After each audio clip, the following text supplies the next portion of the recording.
is Alexander Scott, a member of Lands, presenting this week's edition of our weekly updates. Before we continue, a reminder to please visit our website at jalands.org to view more party material, or follow us on social media. Our Twitter handle is @lands_JA. First, we will begin with the tourist industry as it seeks to rebound from the COVID-19 pandemic.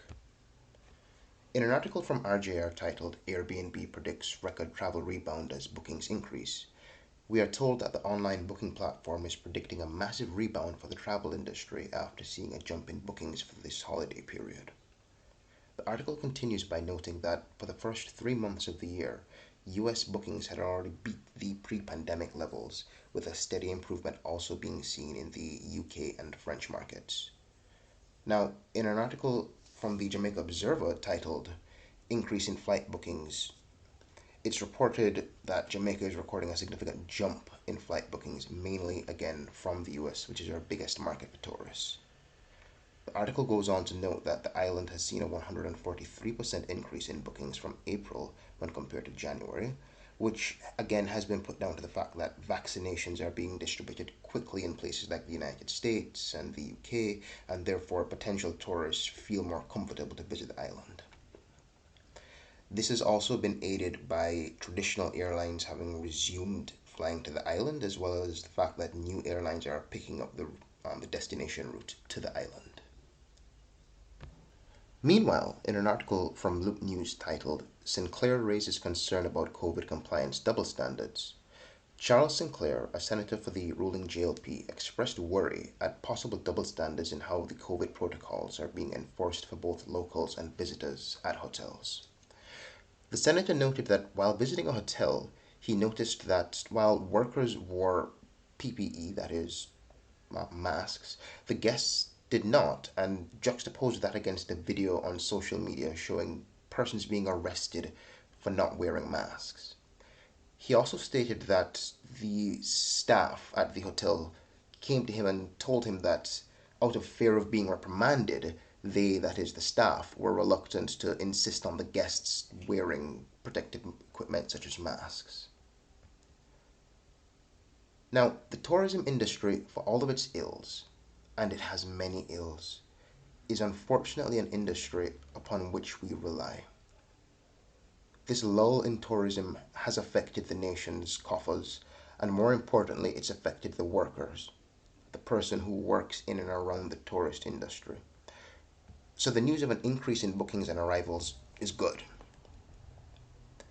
We do, however, note that the tourist season is almost upon us, and with this surge in bookings, the majority of Jamaican citizens have not been vaccinated, and therefore we remain vulnerable to catching this virus.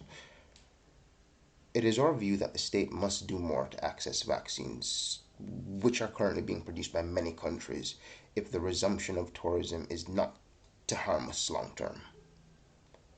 We also note that the workers are already facing uncomfortable conditions, fearful of insisting guests take precautions lest they be punished. No worker should be afraid of reprimand or insisting on safe workspaces, and this must be nipped in the bud. As the industry reopens and the foreign exchange, which we have been dearly lacking, begins to come back, we must not sacrifice the worker and their health on the altar of money. Similarly, locals remain for the most part unable to access our tourist amenities and attractions without first being vaccinated. This will create and further entrench segregation.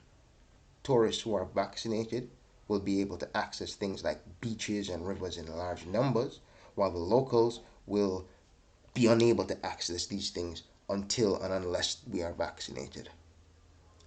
And that will only happen when the vaccines become more readily available.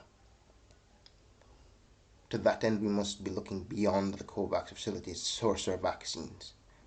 Cuba, China, Russia, they're all making vaccines against COVID, and we quite frankly hope that the state is looking to them for these life-saving medicines rather than waiting and putting the population at risk and further entrenching the segregation which takes place currently in the tourist sector.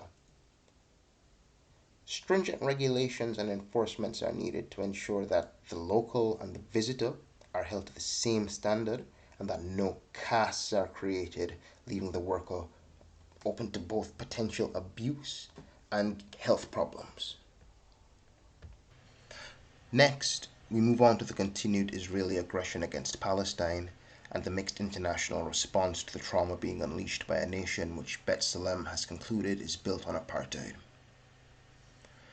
Over the weekend, the PNP, through its junior spokesperson on foreign affairs, made a statement as it relates to the ongoing violence against Palestine. In this statement, they, and I quote, condemn all acts of violence, end quote, and called for, and this is another quote, both sides to pursue meaningful dialogue, end quote. This was followed up by a statement from the opposition spokesperson on foreign affairs, Propo, Lisa Hanna, who stated in an article titled Jamaica has forfeited a right as mediator in global conflicts that both sides must cease hostilities and engage in dialogue so that this issue can be resolved. Up to this moment, the government hasn't issued a statement on this international matter. Elsewhere, it was reported by Labour Heartlands, which is an online platform based in the UK which reports on union activities throughout the United Kingdom and Europe, that dock workers in Livorno, Italy, in an act of solidarity with the people of Palestine, refused to load weapons and other military equipment which was bound for shipment to Israel as it was engaging in its most recent aggression against Palestine. Signs of solidarity with Palestinian people have also been forthcoming from the Irish Congress of Trade Unions. This is a Congress of Trade Unions, a body which represents most of the trade unions, I should say, in the Republic of Ireland, as well as the nations of Guyana, Belize, Bolivia, and the St. Vincent and the Grenadines, which have all in recent days issued statements condemning Israeli aggression and urging an end to Israeli hostilities and the illegal occupation of the Palestinian territories. Now, the mealy-mouthed utterances from the PNP would be depressing had they not already shown themselves to have already abandoned any notion of internationalism. The both sidesism of the statements, both statements, show a cowardice from a party which once upon a time could stand upright and condemn imperialism and colonialism. The silence from the government, on the other hand, while disgusting and quite frankly embarrassing, is not surprising if we recall that this very same JLP administration not only abstained in the United Nations vote, which was held to condemn the making of Jerusalem Israel's capital, which went against so many United Nations mandates and just basic international law, but it also openly engages with Israeli companies which operate in the illegally occupied Palestinian territories. The actions of the mentioned and unmentioned unions who have taken to the streets or literally stopped work in solidarity with Palestine show us internationalism. And the comments and statements from the countries mentioned and unmentioned show us what solidarity in the face of imperialism looks like. We at Lands do not take the neutral ground, which is only taking the side of the oppressor. We do not say that both sides must cease hostilities. No, we stand with Palestine. We call for its liberation, and we stand by the decision of these occupied people who choose to take whatever action they wish in order to win their freedom. And we demand that the government and the opposition, should it ever regain power, recognize the state of Palestine, condemn Israeli aggressions against the Palestinian people, and cease dealing with the companies operating in the illegally occupied territories. And just in case we've forgotten, the onus is always on the colonizer to cease colonizing. Those who have those who are being colonized, they have the right to use whatever means, including force of arms, to liberate themselves. This is international law. It always has been, at least since World War II. Finally, we end with the recent sitting of the PAC as they interviewed the Auditor General and reviewed an audit of the agency. A bone of contention arose on the 11th of May when, as reported by the Gleaner, the PAC questioned why Ms. Pamela Monroe Ellis, that is the Auditor General, was not present at either the entrance or exit interviews relating to the audit. Another issue raised by the PAC and highlighted in the audit was the, and I quote, lack of a business continuity plan specific to information technology and improper backup practices which could put critical data at risk, end quote, and that only a draft document on a disaster risk management plan was presented at the audit. Now, the Auditor General responded by stating that at no point before the 11th of May meeting before the PAC was she informed that the internal audit was focusing solely on information technology, that it was narrowing its scope to just that. But that, and I quote, we have a document that I know I signed off on at an executive management meeting.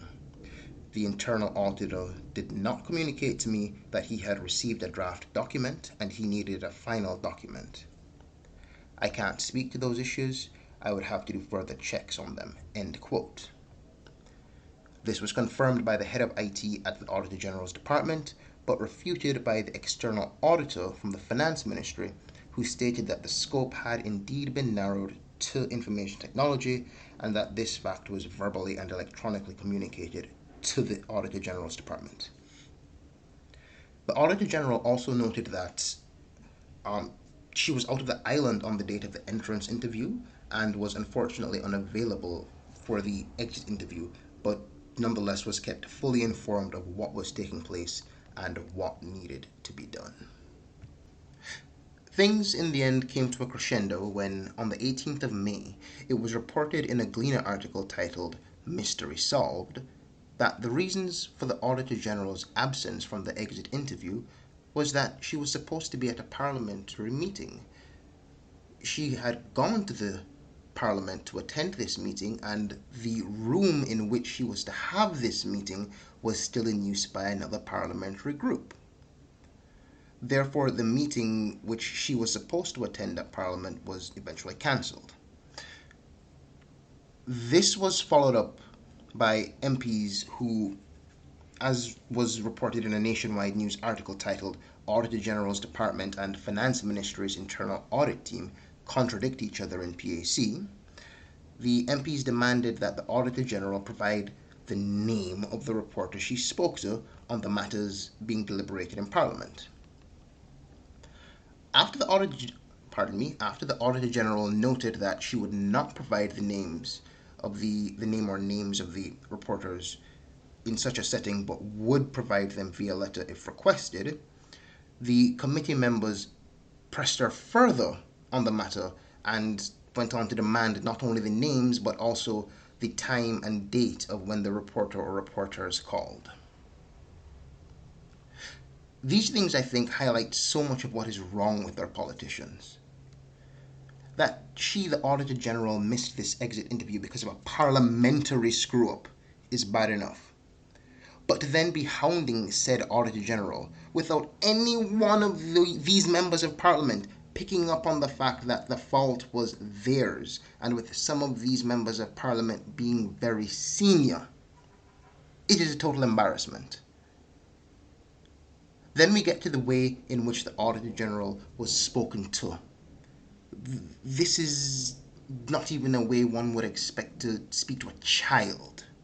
And that marks a serious lack of respect which our members of Parliament have towards our women, and this is an issue which has and remains to be a burning issue in Jamaica, and they're not helping. And to top it all off, to then demand that a reporter who, heaven forbid, is just doing their job be unmasked and presumably punished, surely is chilling. The Auditor General's Department is one of the few agencies in Jamaica which people actually respect. It does its job. It drags on the carpet and exposes the rampant corruption and waste which takes place in this country, and no friends are won by hounding the Auditor General in such a way, and questions are going to be asked correctly as to why you are hounding her. The actions of the PAC as it relates to their general treatment of Auditor General and how they are handling this audit itself must be condemned fully. They are deplorable, and this is a sign of a political class which is clueless. We must assist those seeking to unearth the wrongdoings in this country.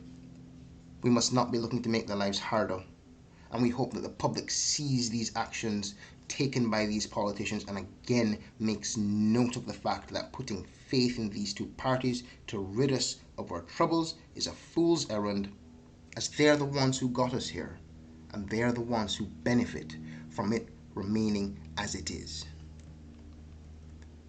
Once again, this is Alexander Scott, and you've been listening to Land's Weekly Update.